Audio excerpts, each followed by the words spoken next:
What's up? What's going on, you guys? So we have Charlie Kirk, rest in peace. He was one of the most recognized conservative voices of the generation, born in 1993. He founded Turning Point USA just at 18 years old.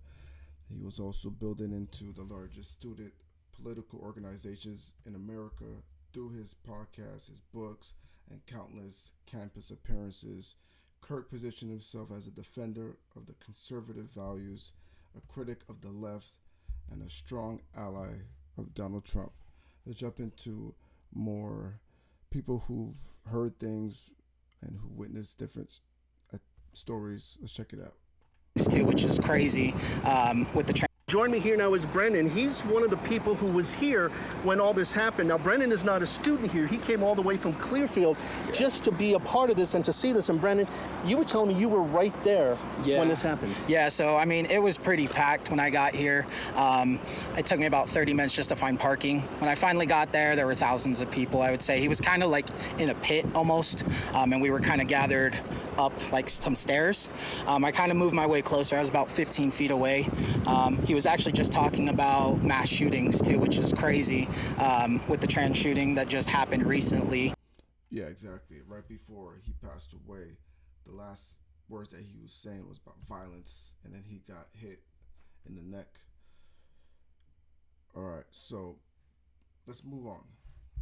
Because along with his rise came major controversies. Let's talk about that. So Kirk, he was often criticized for spreading false claims about the elections and the COVID-19 pandemic. He spoke strongly against abortion, diversity programs, and immigration. And what happened was it tended to fuel the heated debates and made him a polarizing figure. For some, he was fearless, truth teller, standing up for conservative youth. For others, he was spreading division, misinformation. Either way, his influence on American politics and culture was undeniable. With the trans shooter, and as soon as he got done answering the question, we heard a loud pop.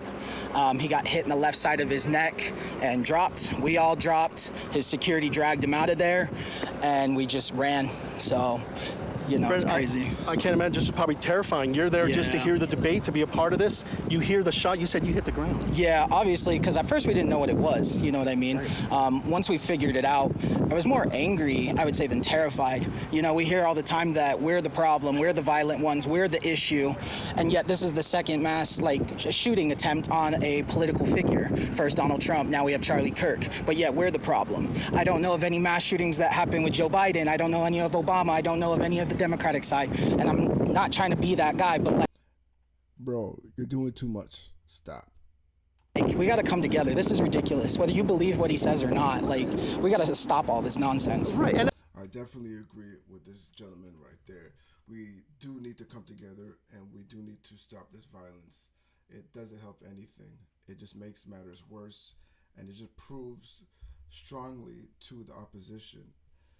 And it just creates a disaster in society where nothing gets done, nothing gets resolved.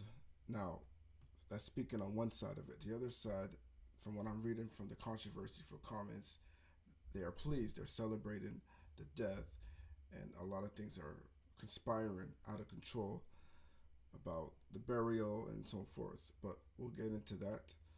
But let's just go back to the death and legacy of Charlie Kirk, because on September 10th, 2025, during the Turning Point USA event in Utah, Charlie Kirk was tragically shot and later died of his injuries. His death has shaken political circles and sparked conversations about the dangers of polarizing in America, free speech, using your words that might inflict opposing ideologies, so that supporters, they may see him as a martyr for in certain cases, while critics view it as a tragedy, and it's a deeply controversial figure. So no matter where you stand, Charlie Kirk's story, it will show and be powerful how devised and how his message just amplified humanity. Right. Let's jump back into it. Absolutely, and it's one of those things too. No matter what side you're on, we should be able to have debate openly without the violence. No matter what side you're on, it's very charged. It's very political right now. Exactly. But I like what you said. We should come together. This needs to stop, no matter what side. Right. Yeah, and I completely agree with that. Everything going on in the world, everything's so hostile now when it comes to political parties. We got to stop all of this. Like I said, they blame us, we blame them. We got to stop and just come together. We got to stop having a political agenda and get them to turn us against each other like they are. And it's just what they want, and we got to stop. And because I wear the stuff I wear, people look at me like as a bad person, but I think I'm a good person. I don't care what. All right, let's get down to business here. So, what do you really make of Charlie Kirk's legacy? Was he a bold voice for conservative youth, or did his message push the country further into division? How do you feel about the way he was building the Turning Point USA into a political powerhouse? And what impact did his words have on the college campus across America? And now, with his shocking death, should we be asking deeper questions about the state of the political discourse, free speech, and safety in today's climate? Let me know in the comments.